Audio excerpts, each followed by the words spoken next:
Welcome back here to Wake Up Call with Dan Tortora inside of the Heritage Hill Studios. Happy to be here with you Monday through Friday from 9 a.m. to 11 a.m. Eastern Time. And as you know, on Tuesdays at 10 a.m. Eastern Time, we call it Bearcat Time. In our exclusive multimedia marketing partnership with the Binghamton University Bearcats, we feature their stories from student athletes, coaches, and alumni, as well as our monthly special with Eugene Marshall, the athletics director, right here on Wake Up Call with Dan Tortora. Heritage Hill coming to you in Pompey on Sweet Road in the rolling hills of central and upstate New York.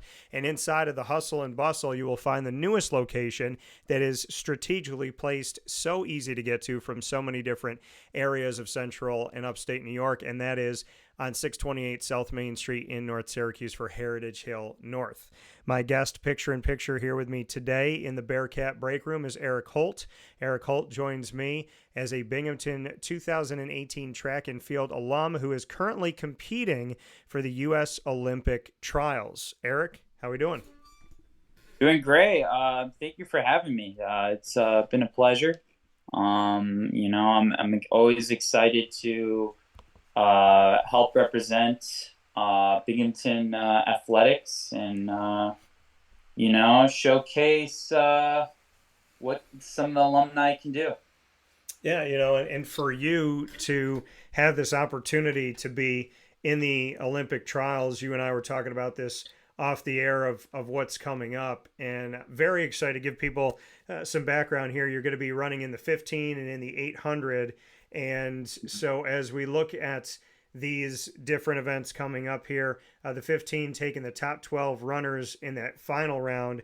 And if you make it in the top three of that final round after advancing through multiple rounds here, we'll see you in the Olympics. And then running in the 800 with 8 runners in the finals. If you make the top three, you'll make it to the Olympics. We're looking at multiple races per event. So multiple races, which turn out to be those rounds in the 15 and in the 800. So you make it past the first one, go on to the next and on to the next. And if you get in the finals, get in the top three, you will qualify for the Olympics with 2 different opportunities when it comes to the 15 and it comes to the 800.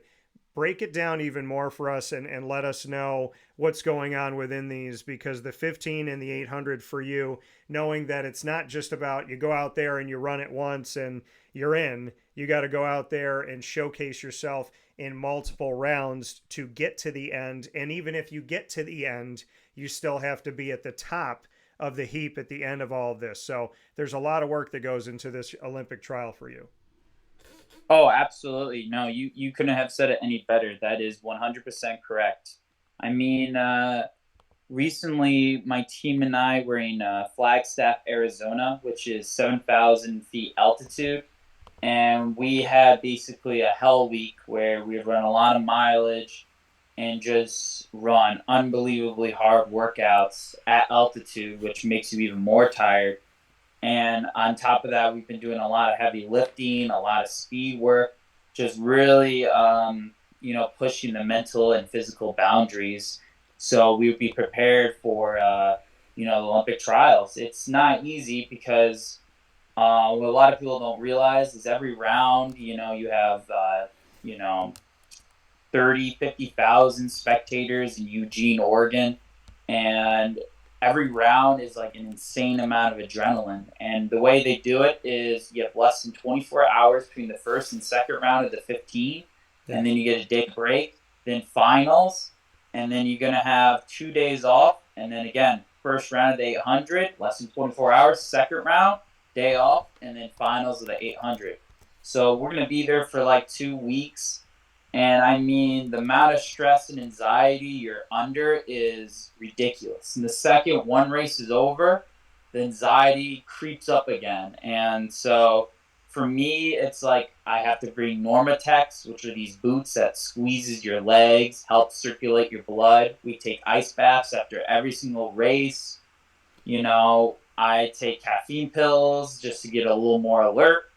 I take beet juice. I take, like baking soda. It's like I have basically my whole routine that I have to do, and I have to do it before every round.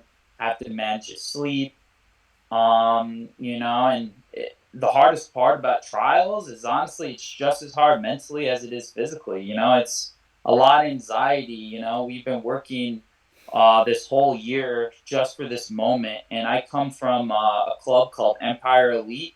We're completely unsponsored. We're hoping to get a sponsorship. I'm currently unsponsored as well, meaning I'm not making any money, and I'm hoping to get a big Nike sponsorship.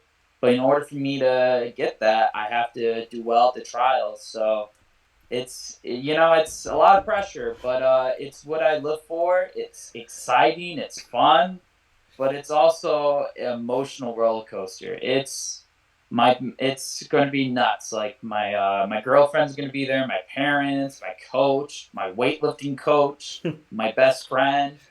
I mean, literally, I'm gonna have like everyone that I love and know be there, and it's going to be an intense 2 weeks. Probably the most stress I'll be under my life. So I mean, I love it. That's what I do, and your goal is no matter what round you are, just get on to the next one. Don't think about everything ahead of you. And if I make the finals, I'm just going to try my best to, do my best and make the team and run a smart race, not get swallowed by the packs. But yeah, I mean, it's crazy. I don't like to think about it too much, but it'll be one hell of a ride. It's going to be fun.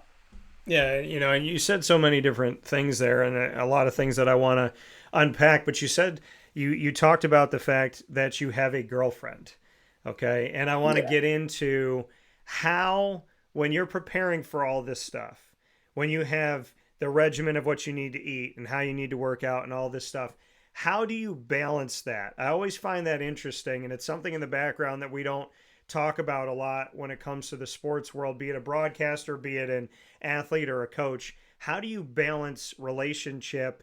How kind is she? How patient is she? I mean, how does this all work out that you have this support, knowing how many things that you have to do and how you have to do it and what you have to do and the time that puts in and the hours that you put in. I'm speaking. I'm living vicariously through you because I understand this sports world. So I want to get your thoughts on that. I mean, what's crazy is I met her a little over a year ago, and we've been dating for over a year now, and she didn't know anything about running or anything, and it can be tough because, like I said, I'll go to altitude training for 5 weeks, and she has a job in New York City. She has a high stressful job as well.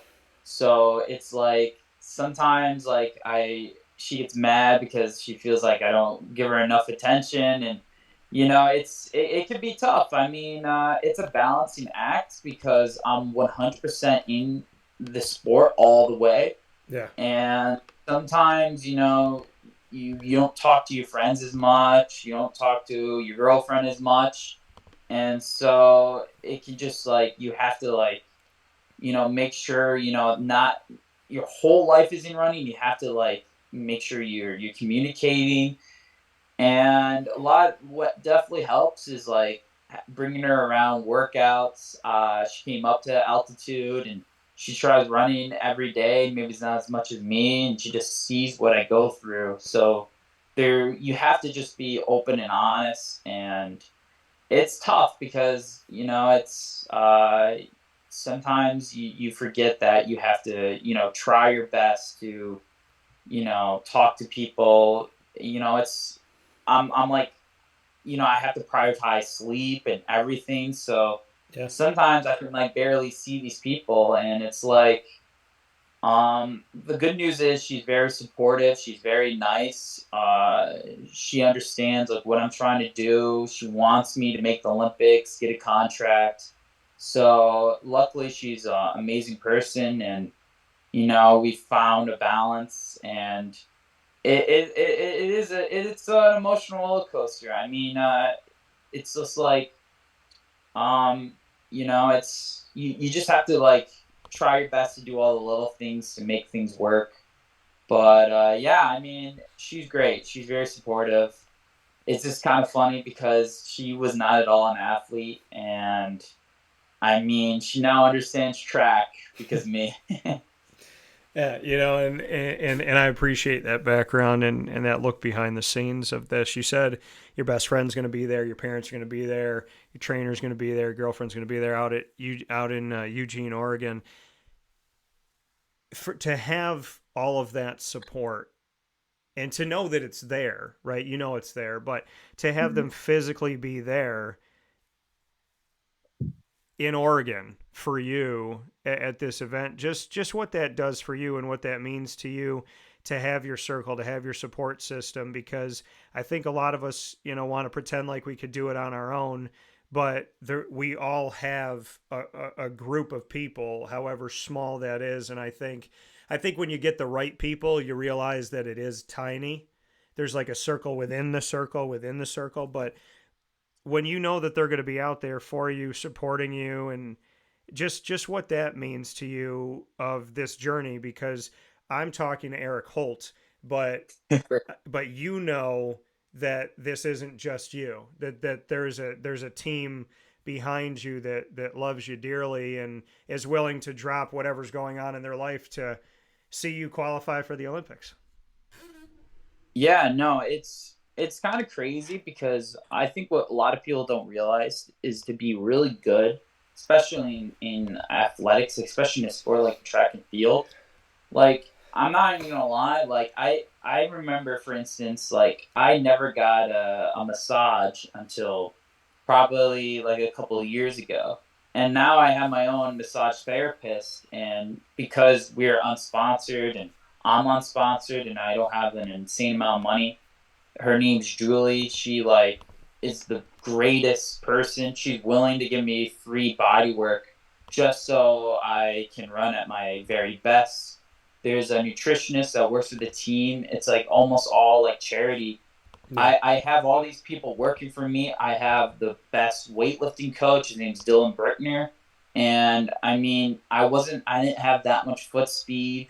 I wasn't that developed. And even in my later 20s, we worked together on pushing my muscles and getting me faster than ever before, getting me more developed. It's just like I have all these people for every little tiny thing in my life just to get me to be the best I can be. I try my best to eat the best. I try to lift the best.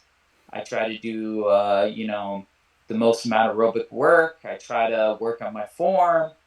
And I have like people that care and support me, and it's a whole team, and they're all going to be at Eugene on my side. And I'm so privileged and thankful to have these people in my life. And I have a girlfriend that's always busy, and she's willing to do what she can to help support me and hopefully, see me in Paris. And that is the ultimate goal. And I've always told anyone, you can't be this good by yourself. You need a whole team and support system, and more importantly, you need people to have belief in you. For a good part of my career, I didn't have that self belief. But when a lot of people keep on telling you you can be an Olympian, you can run these times, it gets a lot easier to perform better. Yeah. And I mean, I love hearing this. And, Wake Up Call is all about where sports meets life. And we're talking about exactly that here this morning with Eric Holt. And you said you're looking to be sponsored. I'm an idea man. I thrive on creativity. I feel like as I'm saying this, I sound like Owen Wilson in Wedding Crashers, where he's like, I'm an idea guy. I thrive on ideas. I need your positivity, Yeah. but I am. I'm an idea man. I thrive on creativity. When I create something, I create something after I do it, then I create something after that, and I want to keep going because I just love creating things. So you were talking about getting sponsored, and I run my own business as a multimedia marketing company here, and I love creating opportunities for people. So I think we need to use your last name here and the fact that you're a runner, and I think that we need to get something around you and the branding around you and have it called Holt and Catch Fire, and just have like a shoe with like fire coming off of it. And why don't we start branding you as Holt and Catch Fire and utilize your speed to our advantage? Well, I have Holt the Bolt. That's my Okay. catchphrase. That's all my social media handles. I have the Lightning Bolt, Holt the Bolt. It's funny. I got that nickname back in 8th grade by this kid named Gary Barnes, and that's always been my catchphrase, unfortunately. But maybe one day we can switch it up. But I've had some interest in some shoe companies. It's just for me, I think it's the type of thing they're looking for that magical performance. Yeah.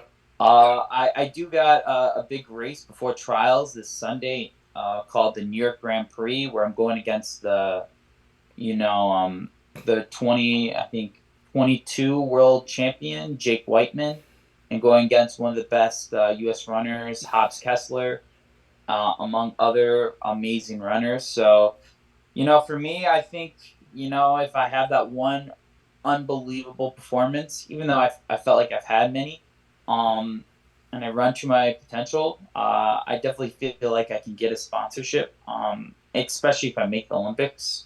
So, that's what we're hoping for. And, I do agree. I got to always put myself out there on Yeah. social media. But maybe Holt and catch fire. We'll see. So for you, Eric, as you look back on your time at Binghamton, what about being a part of of that world at Binghamton University, of being there for track and field, how did that bring us to who you are today? We look at you being a 2018 alum. As a student athlete at Binghamton, what positives did you take away that you have in your toolbox that you can use at these Olympic trials? Binghamton, I always felt like, it was a bunch of underdogs. I've never been part of a team in which, let's say had the most, unbelievable talent, had was noted as the brand names. Yeah. I felt like I was always part of a team that had a chip on his shoulder. We're kind of, blue collar, to put it lightly. We're always the ones that, I tell people all the time. I went to Binghamton, and most people have never heard of it. And it's so I'm always been part of that type of guys. But Binghamton, but people forget we got Emily Mackay, we got Dan Schaefer, we had Jesse Garn, Eric Van Eden.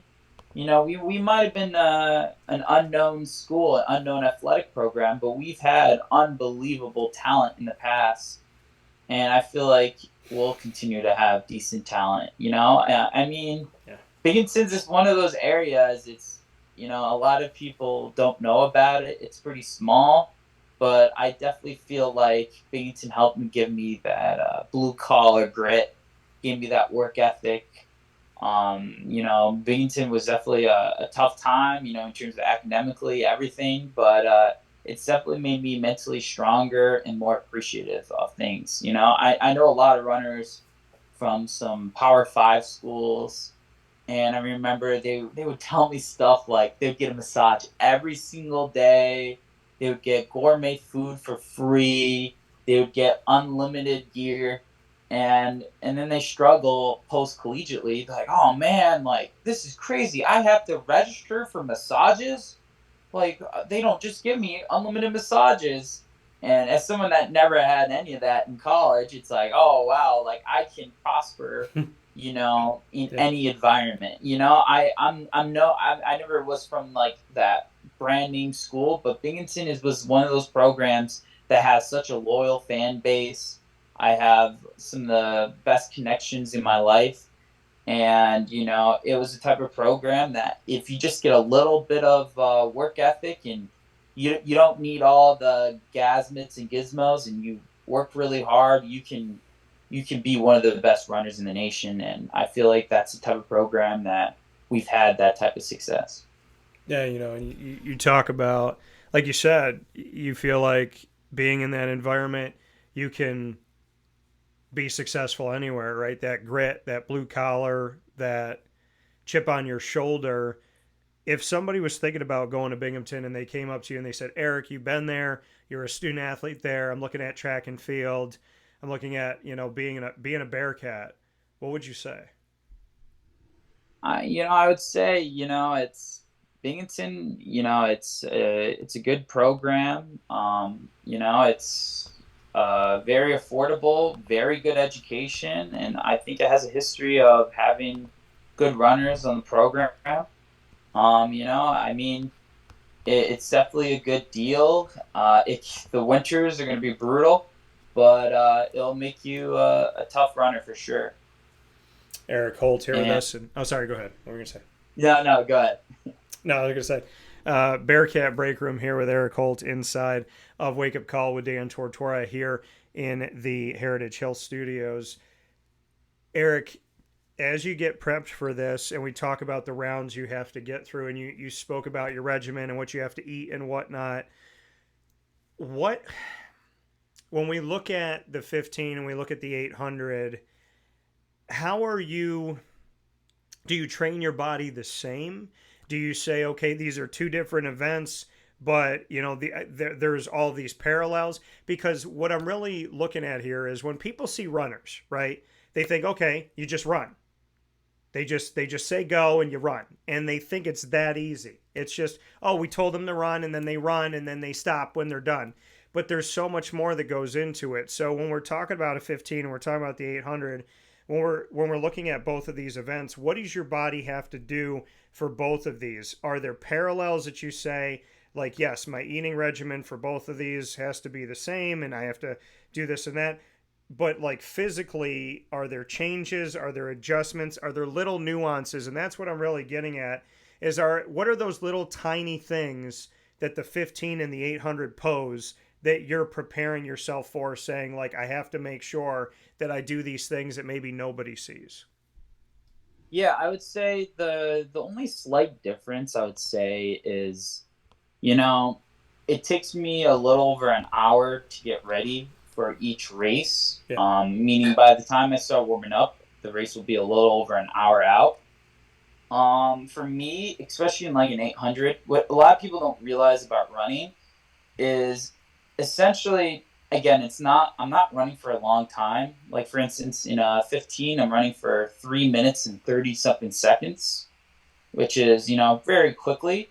So the way you got to think about it is, imagine using all your energy, all your muscle fibers in a matter of minutes. Meaning that in order for you to get ready, especially someone like me, I have to warm up the aerobic system. So you run like 3 miles very easy. And what they'll do is you get the heart pumping, you get the body warmed up, then you got to do all your rope stretches, which I get a rope, put it around my foot, and just like move it around. Or I'll see a trainer and have her stretch me out.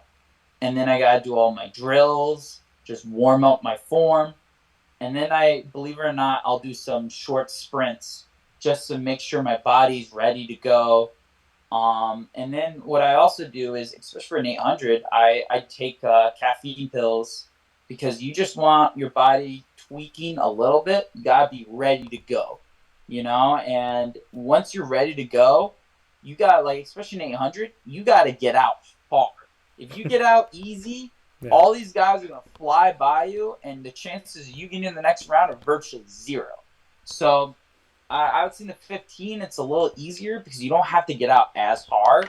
Okay. But, like, especially for a 15, it's more about just being relaxed. It's a lot more aerobic, meaning you're going to hurt. Your lungs are going to be burning a little bit, and you're going to have to finish really hard. Both races, you got to finish as hard as you can.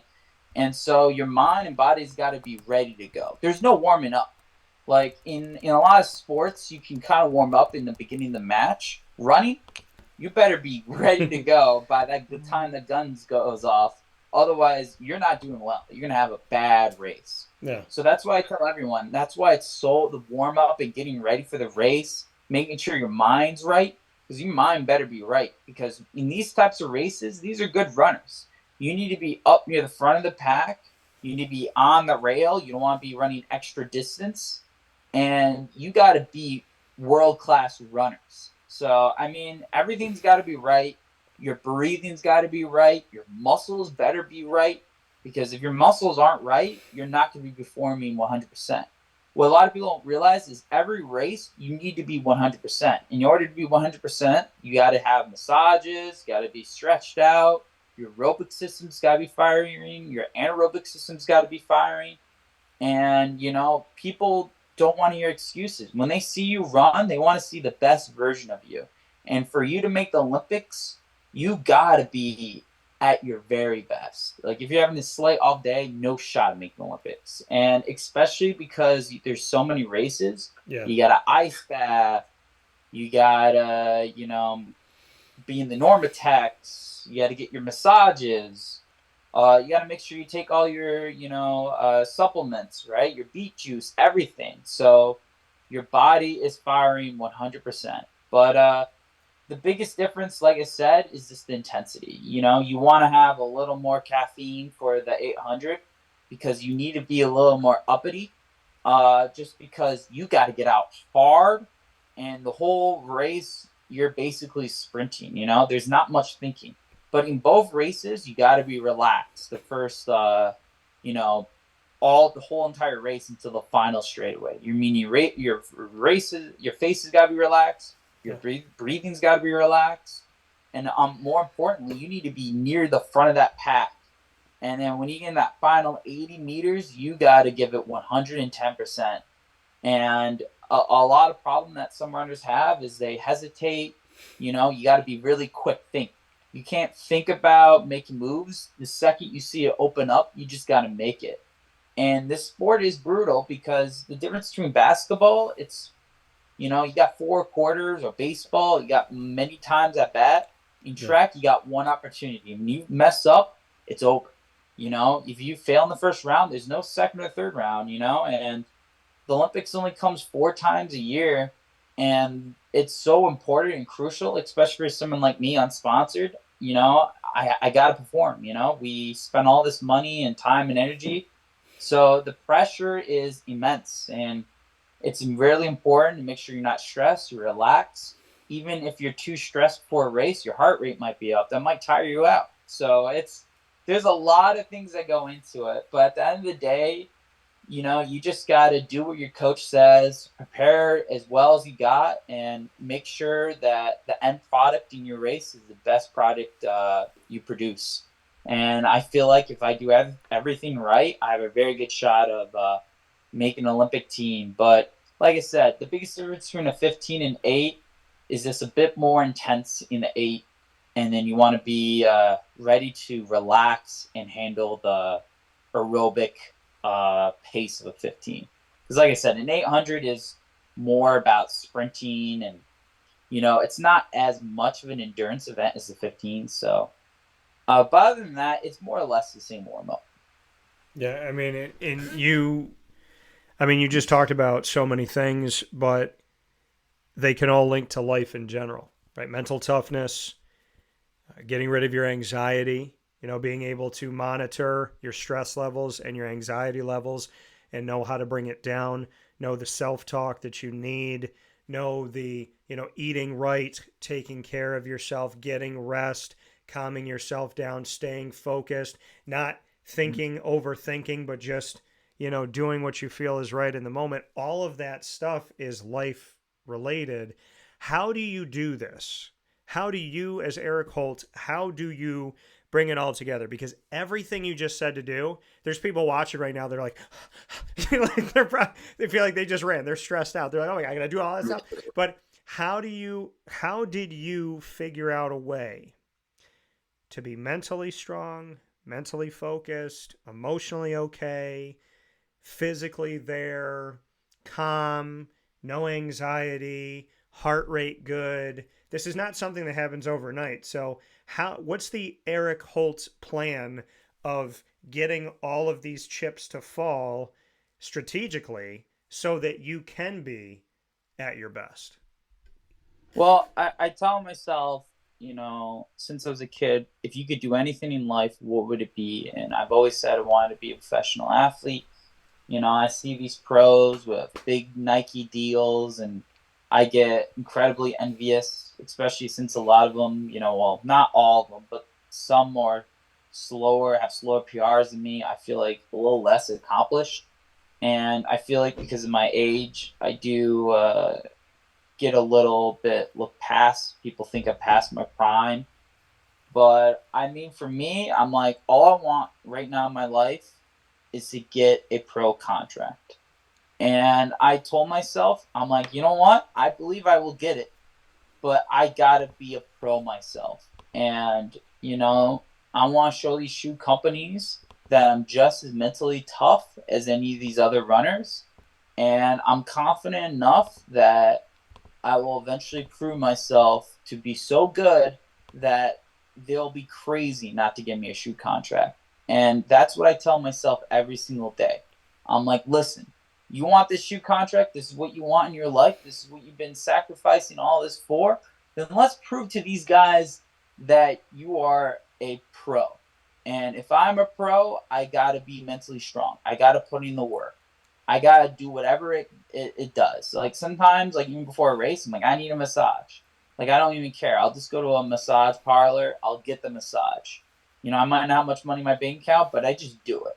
I got to get the best shoes. I still have to pay for my shoes. It's ridiculous. I mean, all these pros, they get too many shoes.